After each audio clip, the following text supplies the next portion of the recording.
Hello students, welcome back to my channel Shubham lecturer. Student, ये video class 12 English का एक most important video है। इस वीडियो में मैं आपको क्लास 12 इंग्लिश के उन सभी मोस्ट इंपॉर्टेंट क्वेश्चंस को आंसर के साथ बताऊंगा जो कि इस बार आपके बोर्ड एग्जाम में पूछे जा सकते हैं। तो स्टूडेंट, अगर आप 12th में हैं और आपको इंग्लिश का पेपर देना है तो इस वीडियो को शुरू से लेकर लास्ट तक देखते रहें, क्योंकि इस वीडियो में मैं आपको पूरे इंग्लिश के इंपॉर्टेंट क्वेश्चंस को एक ही वीडियो में पढ़ाऊंगा।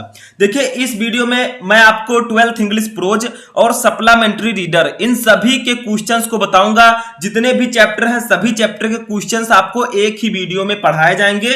तो देखिए, टोटल मैं आपको इस वीडियो में 17 क्वेश्चन बताने वाला हूं। 17 क्वेश्चन टोटल आपका होगा। ये एक महा मैराथन क्लास है, थोड़ा टाइम आपको लगेगा, लेकिन पूरा क्वेश्चन आपका एक ही वीडियो में क्लियर हो जाएगा। ठीक है, और ये क्वेश्चन आपके बोर्ड एग्जाम में 16 मार्क्स के पूछे जाते हैं, यानी कि 16 नंबर के।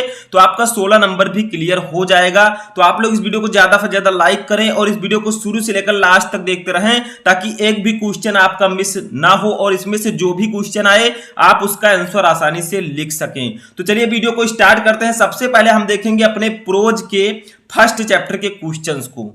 देखिए, आपके बोर्ड एग्जाम में इससे बाहर कुछ भी नहीं पूछा जाएगा, क्योंकि ये क्वेश्चंस आपके बोर्ड एग्जाम के लिए मोस्ट इंपॉर्टेंट है। तो चलिए वीडियो को स्टार्ट करते हैं। सबसे पहले इस वीडियो को लाइक कर दीजिएगा ताकि मैं आपके लिए और भी इंपॉर्टेंट वीडियोज ला सकूं। तो देखिए, हम क्वेश्चन को किस प्रकार से समझेंगे।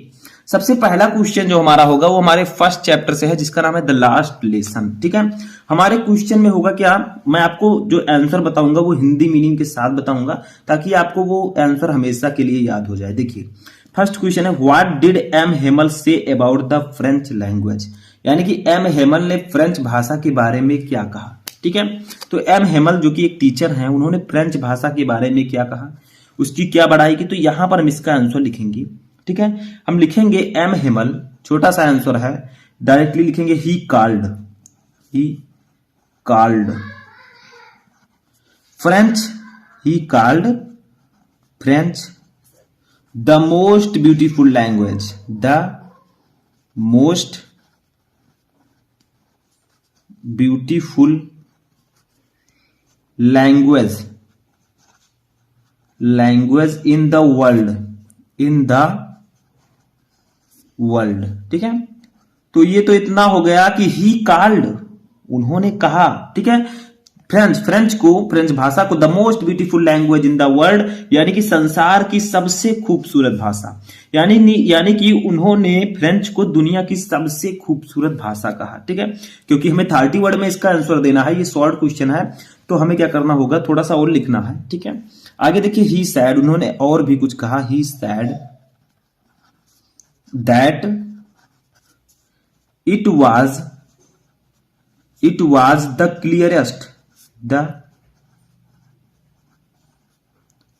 clearest and the most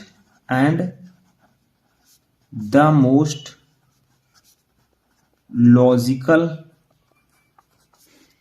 language। ठीक है, logical language.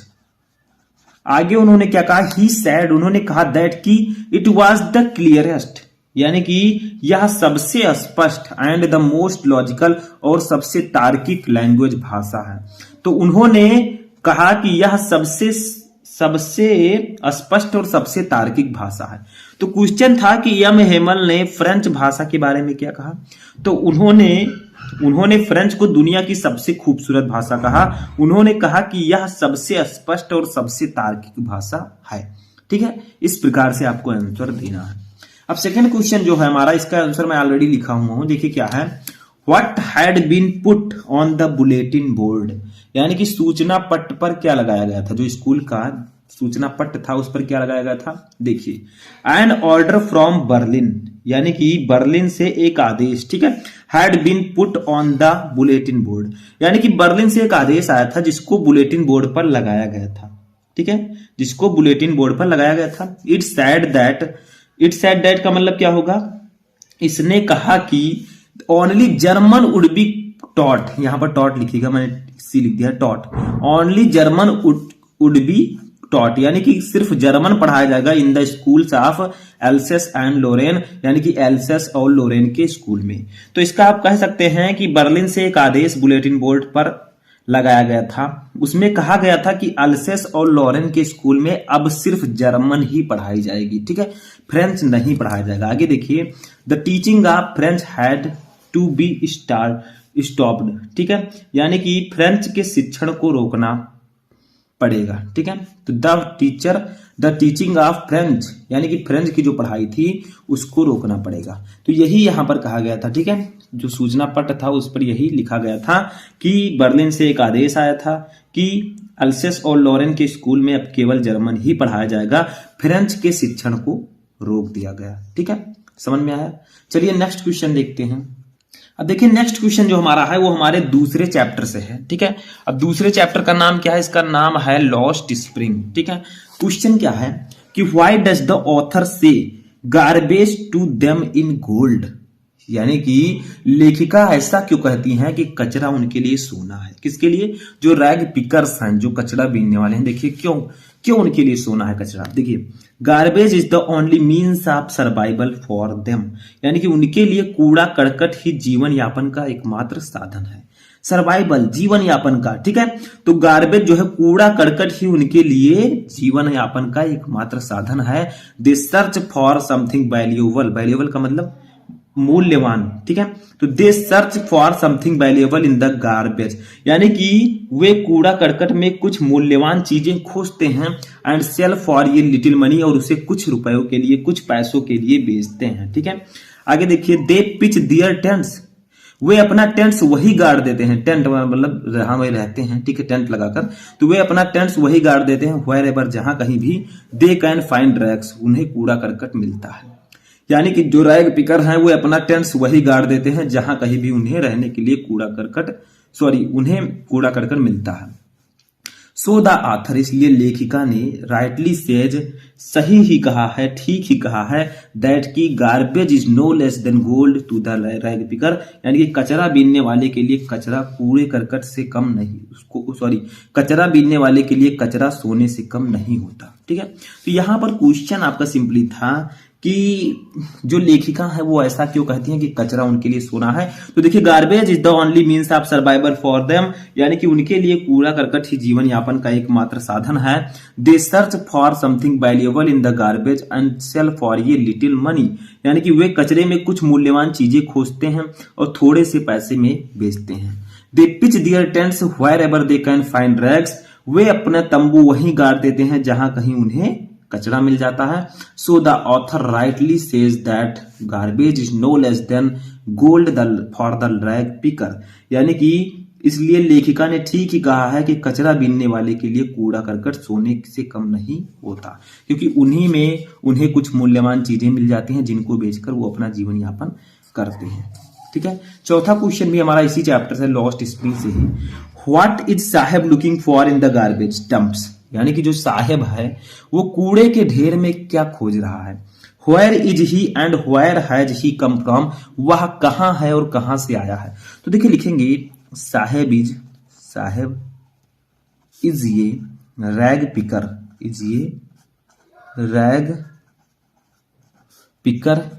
He is looking for gold in the garbage dump, gold in the garbage dumps, ठीक है, गार्बेज डंप्स, ठीक है। आगे देखिए क्या है, डंप्स, ठीक है। तो इसका मतलब क्या, साहेब इज ये रैग पिकर, साहेब एक कूड़ा उठाने वाला आदमी है, ठीक है, यानी साहेब जो है वो कचरा बीनने वाला है, ठीक है। आगे देखिए, he is looking for gold in the garbage dumps, यानी कि वो कूड़े के ढेर में सोना ढूंढ रहा है। सोने का मतलब कुछ मूल्यवान चीजें ढूंढ रहा है उस कचरे में, ताकि उन्हें मिल जाए और वो उसके बदले पैसे उसे मिल सके, ठीक है। गार्बेज डंप्स थोड़ा सा हम और लिखेंगे यहां पर कि प्रेजेंटली, क्योंकि और क्वेश्चन है कि वह कहां है और कहां से आया है। तो presently he is in Delhi, he is in Delhi, he has come from Bangladesh, तो देखिए प्रेजेंटली ही इज इन दिल्ली, यानी कि इसका मतलब फिलहाल वह दिल्ली में है, फिलहाल वह अभी दिल्ली में है। He has come from Bangladesh, वह बांग्लादेश से आया है। ठीक है, तो क्वेश्चन था कि साहेब कचरे में क्या ढूंढ रहा था और वह कहां है और कहां से आया है। तो साहेब एक कचरा बीनने वाला है, वह कचरे में सोना ढूंढ रहा था। सोने का मतलब कुछ मूल्यवान वस्तुएं ढूंढ रहा था ताकि उसके बदले उसे पैसे मिल सके। प्रेजेंटली ही इज इन दिल्ली, फिलहाल वो दिल्ली में है। He has come from Bangladesh, वह बांग्लादेश से आया है। ठीक है, समझ में आया चौथा क्वेश्चन भी। चलिए पांचवा क्वेश्चन देखते हैं। अब देखिए क्वेश्चन नंबर 5 हमारा है, what makes the city of Firozabad famous, यानी कि फिरोजाबाद शहर फेमस क्यों है। इसका मतलब क्या होगा, फिरोजाबाद शहर किस बात के लिए प्रसिद्ध है, किस बात के लिए वो प्रसिद्ध है। देखिए Firozabad is famous for glass blowing industry, यानी कि फिरोजाबाद जो है कांच बनाने के उद्योग के लिए फेमस है। जो कांच की चूड़ियां होती हैं ये सब फिरोजाबाद में ज्यादातर बनाया जाता है, इसीलिए वो प्रसिद्ध है। Every other family here is engaged is making bangles, यानी कि यहां का हर दूसरा परिवार चूड़ियां बनाने में लगा हुआ है। यानी कि जो फिरोजाबाद है उसमें हर दूसरा परिवार चूड़ियां बनाने में लगा हुआ है।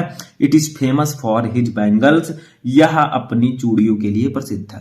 यानी कि फिरोजाबाद सिटी किस बात के लिए प्रसिद्ध है, फिरोजाबाद शहर चूड़ियां बनाने वाले परिवार से आते हैं। यानी कि फिरोजाबाद शहर कांच के चूड़ी बनाने के उद्योग के लिए प्रसिद्ध है। Every other family here is engaged in making bangles, यहाँ का हर दूसरा परिवार चूड़ियों बनाने में लगा हुआ है। It is famous for his bangles, वह यह चूड़ियों के लिए प्रसिद्ध है। ये जो शहर है, ठीक है, इसी में रहता है कौन, इसी में मुकेश भी रहता है।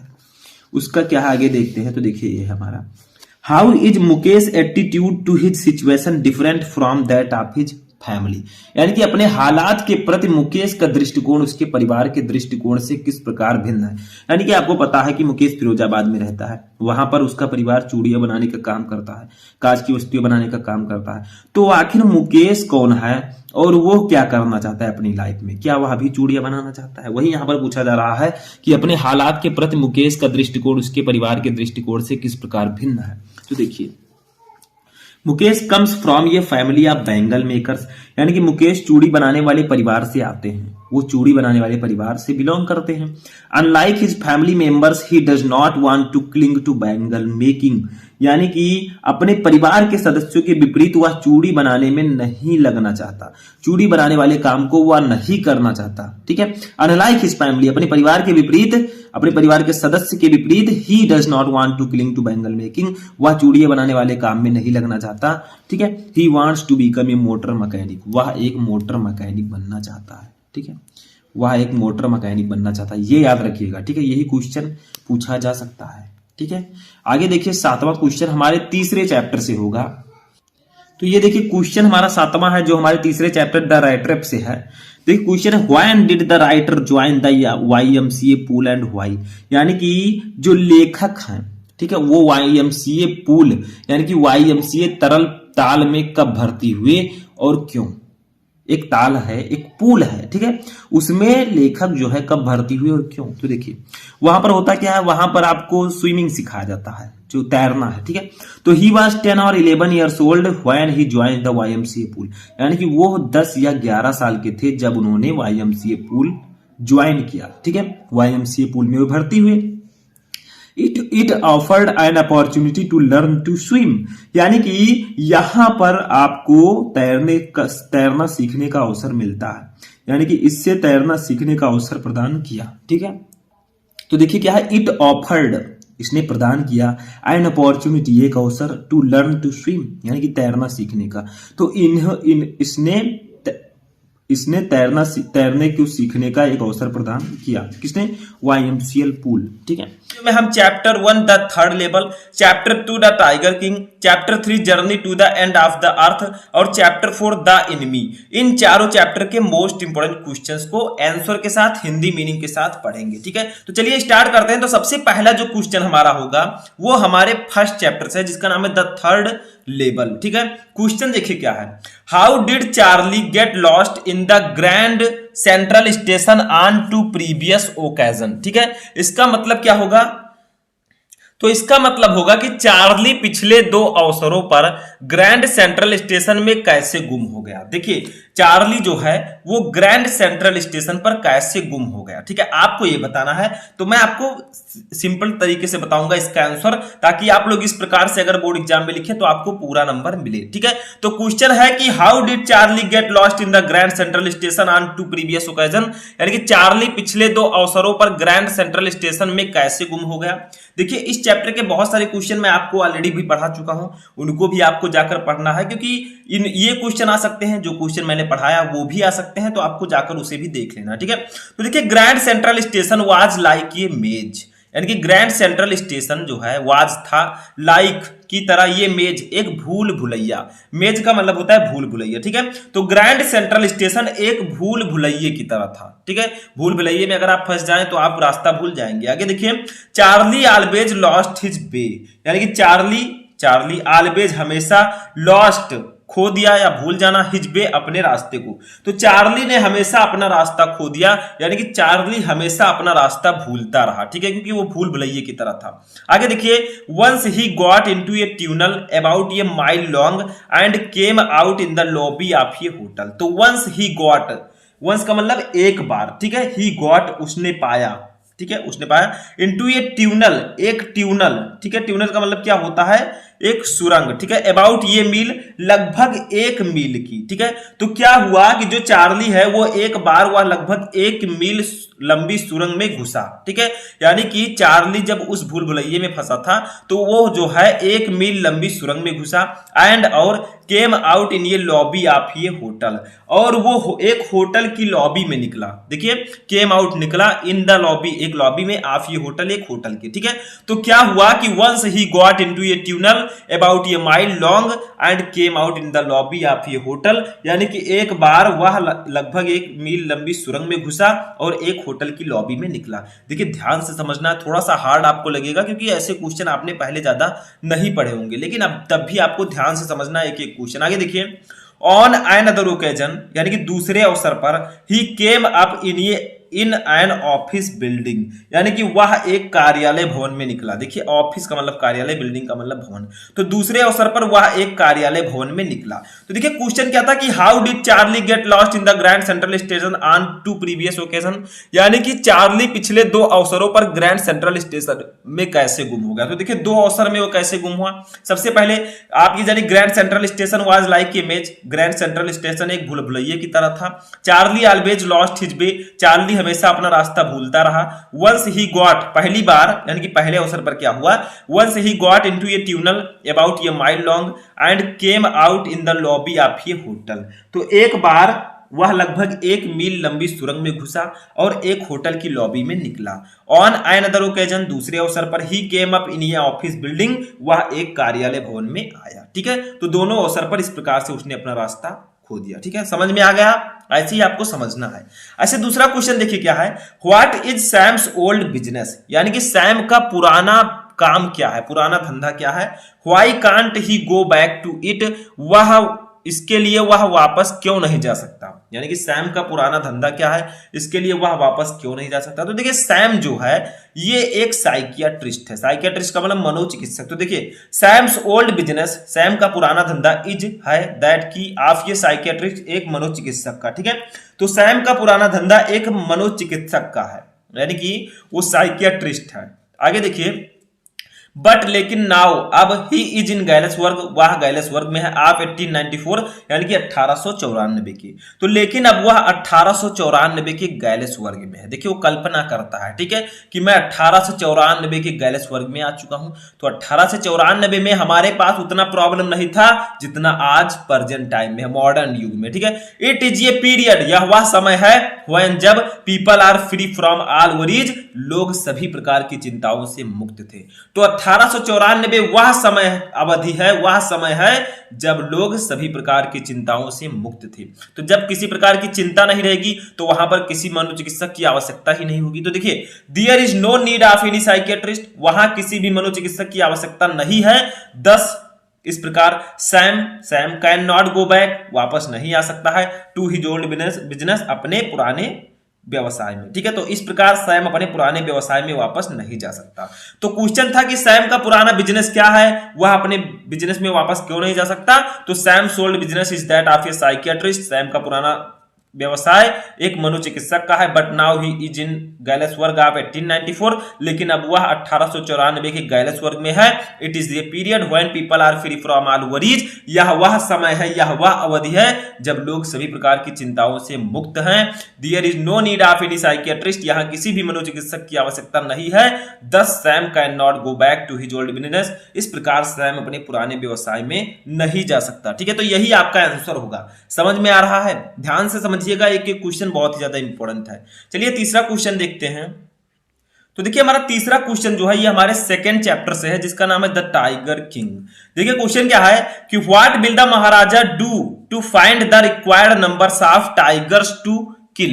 इसका मतलब होगा कि बाघों को मारने के लिए, उनकी अभीष्ट संख्या प्राप्त करने के लिए महाराजा क्या करेगा। यानी कि जब महाराजा के राज्य में बाघों की संख्या में कमी आने लगी तो वो कहां से बाघ लाएगा, वो उसके लिए कौन सा उपाय करेगा, यही आपसे पूछा जा रहा है। तो देखिए क्या किया उन्होंने, the Maharaja killed 70 tigers with in 10 years, यानी कि द महाराजा किल्ड मारा 70 टाइगर्स 70 बाघों को विद इन 10 ईयर, यानी कि 10 साल के अंदर। ठीक है, तो महाराजा ने 10 साल के अंदर 70 बाघों को मार डाला। ठीक है, आगे देखिए क्या हुआ, जब उसके राज्य में बाघों की कमी होने लगी तो देखिए क्या किया, देन ही मैरिड, तब उसने शादी कर लिया, विवाह कर लिया ये गर्द एक लड़की से, फ्रॉम द स्टेट, वो उस राज्य में रहती थी, व्हिच, जिसमें हैड ये लार्ज नंबर ऑफ टाइगर्स, जिसमें बाघों की एक बहुत बड़ी संख्या थी। ठीक है, तो फिर उसने क्या किया, राजा ने जब उसके राज्य में बाघों की संख्या में कमी होने लगी तो फिर उसने राज्य की एक ऐसी लड़की से शादी किया जिसके पास बड़ी संख्या में बाघ थे, यानी कि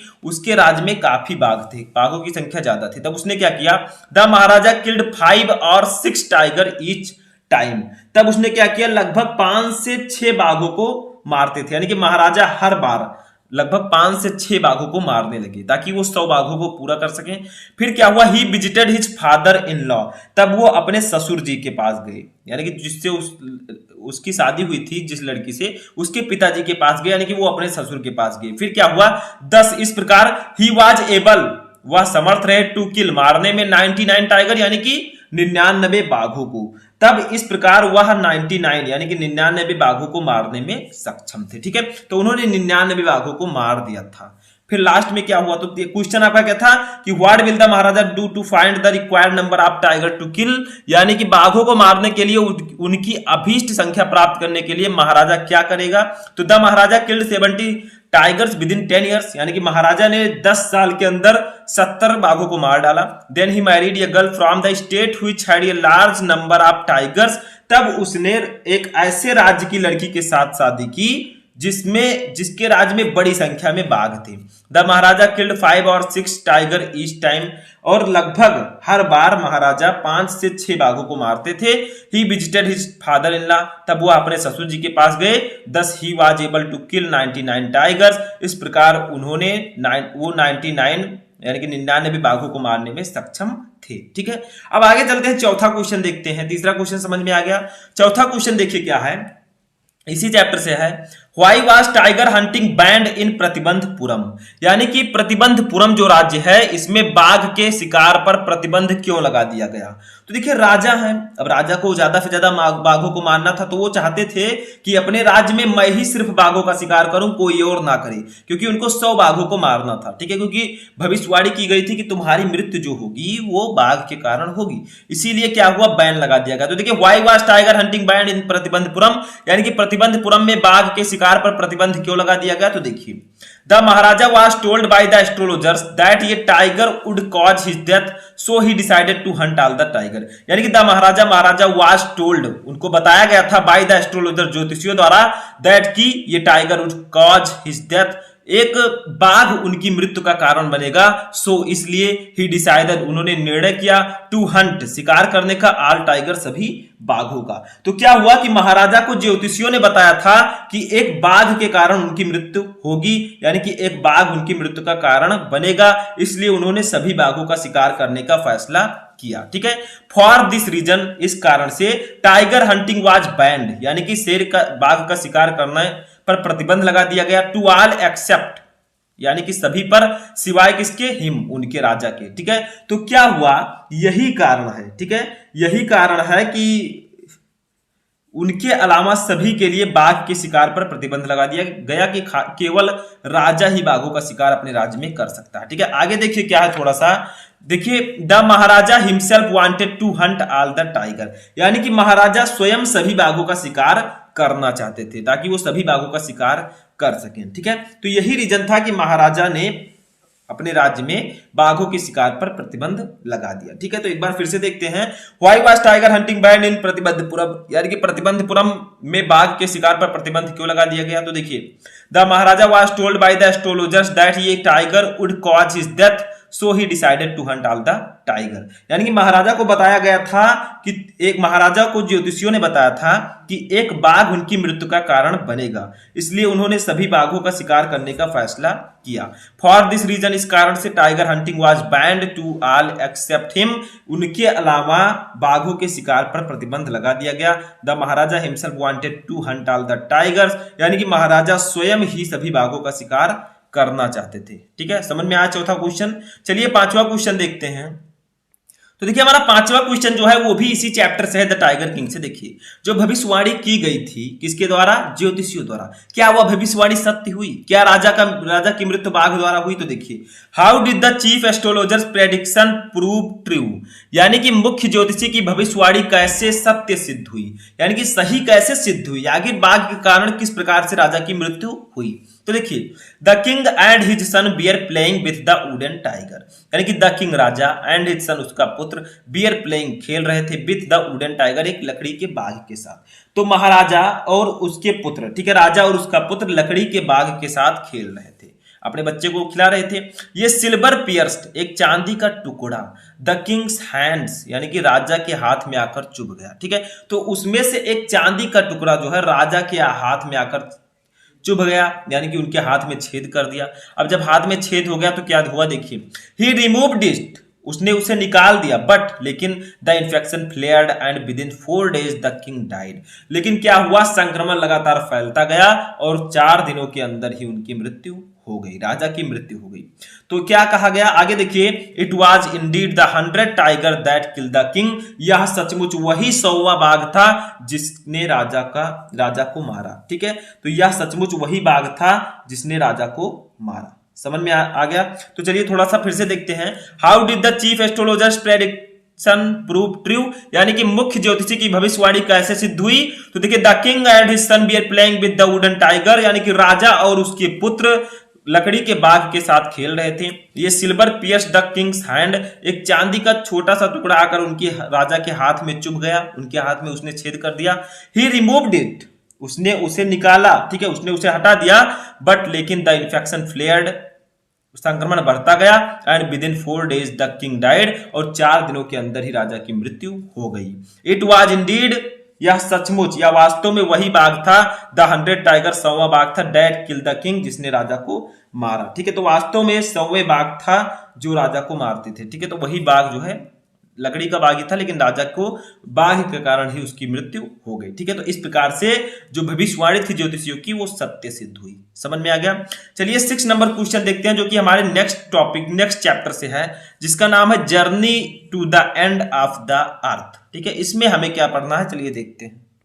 तो देखिए क्वेश्चन क्या है कि what surprise the author most about Antarctica, यानी कि अंटार्कटिका के विषय में किस बात पर लेखिका को सबसे अधिक आश्चर्य हुआ। ठीक है, यानी कि जो अंटार्कटिका है उसके विषय में किस बात पर लेखिका को सबसे अधिक आश्चर्य हुआ, वो वंडर में कब गई। तो देखिए, द ऑथर गॉट, यानी कि लेखक को यह ज्ञान हुआ, लेखक ने पाया, द नॉलेज, यह ज्ञान, दैट की इंडिया एंड अंटार्कटिका, भारत और अंटार्कटिका, बियर वंस, एक बार थे, part of the same landmass, यानी कि एक ही भूभाग का हिस्सा। ठीक है, तो क्या हुआ, लेखक को यह ज्ञान हुआ कि भारत और अंटार्कटिका कभी एक ही भूभाग का हिस्सा थे, यानी कि जो इंडिया है और अंटार्कटिका है ये कभी ऐसा एक समय था जब ये दोनों एक ही भूभाग का हिस्सा थे। ठीक है, दिस फैक्ट दिस फैक्ट का मतलब यह तथ्य, इस तथ्य ने सरप्राइज्ड हिम, उन्हें आश्चर्य कर दिया, मोस्ट अबाउट अंटार्कटिका यानी कि अंटार्कटिका के बारे में, as at present the climate of these यानी कि इनका जो जलवायु है,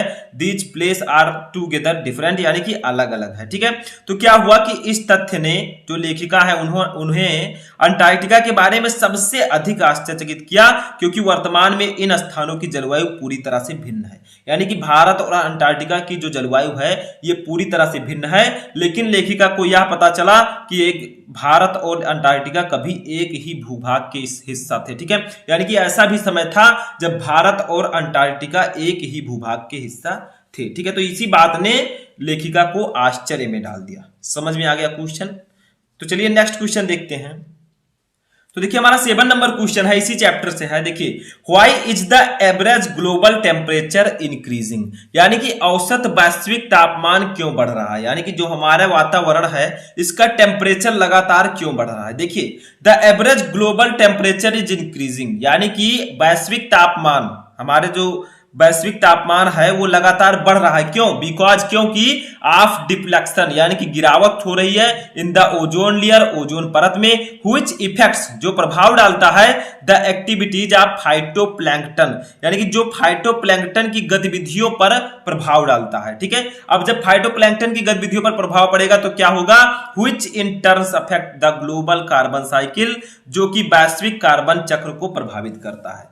तो क्वेश्चन आपका है कि why is the average global temperature increasing, यानी कि औसत वैश्विक तापमान क्यों बढ़ रहा है। तो देखिए, the average global temperature is increasing because of deflection in the ozone layer. ठीक है, यानी कि ओजोन परत में गिरावट के कारण औसत वैश्विक तापमान बढ़ रहा है। Which effects the activities of phytoplankton, जो फाइटोप्लैंक्टन की गतिविधियों को प्रभावित करता है। Which in turns affect the global carbon cycle, जो कि वैश्विक कार्बन चक्र को प्रभावित करता है। इसीलिए आज हमारे वातावरण का तापमान लगातार बढ़ रहा है, गर्मी बहुत जल्दी आ रही है। तो इसका यही कारण है क्योंकि ओजोन परत में लगातार गिरावट हो रही है, प्रदूषण की समस्या बढ़ती जा रही है, और जब प्रदूषण की समस्या बढ़ती जाएगी, पेड़ों में यानी कि वनों के कटाव होगा, पेड़ों को ज्यादा से ज्यादा काटा जाएगा, तो इससे हमारा टेम्परेचर लगातार बढ़ता जाएगा। ठीक है, तो इससे बहुत ही ज्यादा दिक्कत होगी हमें आगे चलकर। इसीलिए कहा गया है कि आप लोग ज्यादा से ज्यादा प्लांटिंग करें, पेड़ पौधे लगाएं, क्योंकि पेड़ पौधे ही हमें ऑक्सीजन प्रदान करते हैं। ठीक है, तो चलिए आगे बढ़ते हैं, अपने 8वें क्वेश्चन पर आते हैं। तो देखिए 8वां क्वेश्चन हमारा है, what is increasing the average global temperature. ठीक है, यानी कि क्या चीज विश्व का औसत तापमान बढ़ा रही है, यानी कि वो कौन सी चीज है जो आज विश्व का औसत तापमान बढ़ा रही है। तो देखिए, carbon dioxide is a green house gas, यानी कि कार्बन डाइऑक्साइड इज ये है ग्रीन हाउस गैस, एक ग्रीन हाउस गैस। ठीक है, तो कार्बन डाइऑक्साइड एक ग्रीन हाउस गैस है, दैट जो कि ट्रैप्स का मतलब होता है फंसाती है, हीट गर्मी को इन द एटमॉस्फेयर यानी कि वातावरण में। तो कार्बन डाइऑक्साइड एक ग्रीन हाउस गैस है जो वातावरण में गर्मी को फंसाती है। ठीक है, the unmitigated burning of fossil fuels has now created a blanket of carbon dioxide around the world. ठीक है, इसका मतलब होगा द अल्टीमेटर बर्निंग। ठीक है, यानी कि जो जीवाश्म ईंधन है, ठीक है, आप फॉसिल्स फ्यूल जो ईंधन है, हैज नाउ क्रिएटेड, ये उत्पन्न कर रहे हैं। किसको उत्पन्न कर रहे हैं? तो देखिए आगे क्या है,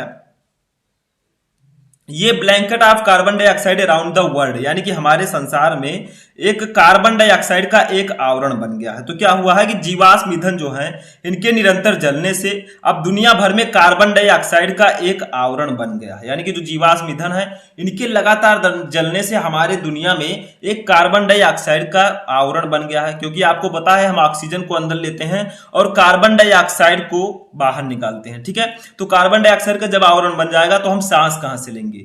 तो इसीलिए जो पेड़ पौधे होते हैं वो कार्बन डाइऑक्साइड लेते हैं और ऑक्सीजन को बाहर निकालते हैं। जो चीज हम बाहर निकालते हैं वो पेड़ पौधे ग्रहण करते हैं। ठीक है, इसीलिए आपको ज्यादा से ज्यादा प्लांटिंग करना चाहिए।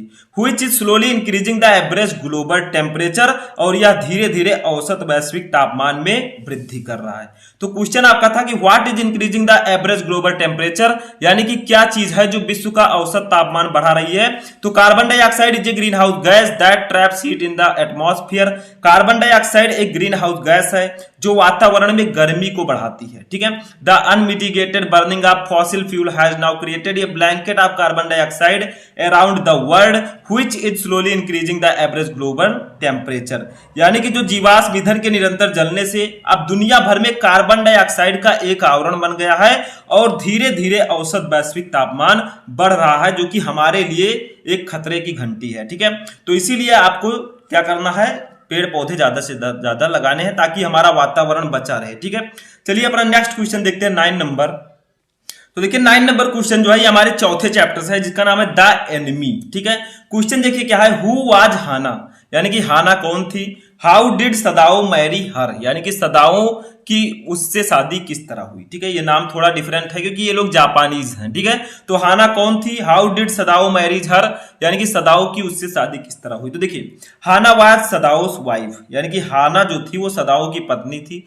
ही first met her in America at a professor's house, यानी कि वह उसे पहले अमेरिका में एक प्रोफेसर के घर पर ले गया। ठीक है, वह वहां पर उनकी मुलाकात हुई। आगे देखिए, दे फेल इन लव, वे प्यार में पड़ गए, उनको प्यार हो गया आपस में। सदाओ टोल्ड हिज फादर अबाउट हाना, तब सदाओ ने हाना के बारे में अपने पिताजी से बताया। Then their marriage was arranged in the old Japanese way, तब उनकी शादी पुराने जापानी तरीके से तय की गई, यानी कि उनकी शादी जो है वो पुराने जापानी तरीके से हुई। Hana was really a devoted wife, यानी कि हाना जो है वो वास्तव में एक समर्पित पत्नी थी। तो क्वेश्चन था कि हाना कौन थी, उनकी शादी सदाओ से कैसे हुई। तो हाना वाज सदाओज वाइफ, हाना सदाओ की पत्नी थी। He first met her in America at a professor house, उनकी पहली मुलाकात अमेरिका के एक प्रोफेसर के घर में हुई। दे फेल इन लव, उनको आपस में प्रेम हो गया। Sadao told his father about Hana, Sadao ने हाना के बारे में अपने पिताजी से बताया। Then their marriage was arranged in the old Japanese way, तब उनकी शादी पुराने जापानी तरीके से तय की गई। उसके बाद क्या हुआ, Hana was really a devoted wife, यानी कि हाना जो थी वो वास्तव में एक समर्पित पत्नी थी। ठीक है, तो यही था कि हाना कौन थी और उसकी शादी सदाओ से कैसे हुई। ठीक है, समझ में आ गया। चलिए 10 नंबर क्वेश्चन देखते हैं, इसी चैप्टर का है कि what was the chief concern of Sadao's father, यानी कि what was the chief concern, यानी कि मुख्य चिंता, कंसर्न का मतलब चिंता क्या थी आप सदाओस फादर, यानी कि सदाओ के पिता की। तो सदाओ के पिताजी की मुख्य चिंता क्या थी, वो किस चीज को लेकर चिंता करते थे। तो देखिए the chief concern of Sadao's father was Sadao's education, यानी कि द चीफ कंसर्न, यानी कि मुख्य चिंता आप सदाओ के पिताजी की, वाज सदाओस एजुकेशन, यानी कि सदाओ की शिक्षा थी। ठीक है, तो पिता की जो है सदाओ के पिता की मुख्य चिंता सदाओ की शिक्षा थी कि वो कैसे पढ़े लिखेगा, कैसे वो आगे बढ़ेगा। ठीक है, for this very purpose he sent Sadao to America to learn surgery and medicine. For this very purpose, और इसी उद्देश्य से ही सेंट, उन्होंने भेजा था सदाओ को टू अमेरिका में to learn surgery and medicine, यानी कि चिकित्सा और दवाओं के बारे में सीखने के लिए। ठीक है, तो क्या हुआ, क्वेश्चन था कि सदाओ के पिताजी की मुख्य चिंता क्या थी। तो the chief concern of Sadao's father was Sadao's education, यानी कि सदाओ के पिताजी की मुख्य चिंता सदाओ की शिक्षा थी कि वो कैसे पढ़ेगा। ठीक है, for this very purpose he sent Sadao to America to learn surgery and medicine. ठीक है, यानी कि इसी उद्देश्य से सदाओं को शल्य चिकित्सा और चिकित्सा सीखने के लिए उन्होंने अमेरिका भेजा था ताकि वो चिकित्सा के क्षेत्र में आगे बढ़ सके। ठीक है, तो यही उनकी मुख्य चिंता थी।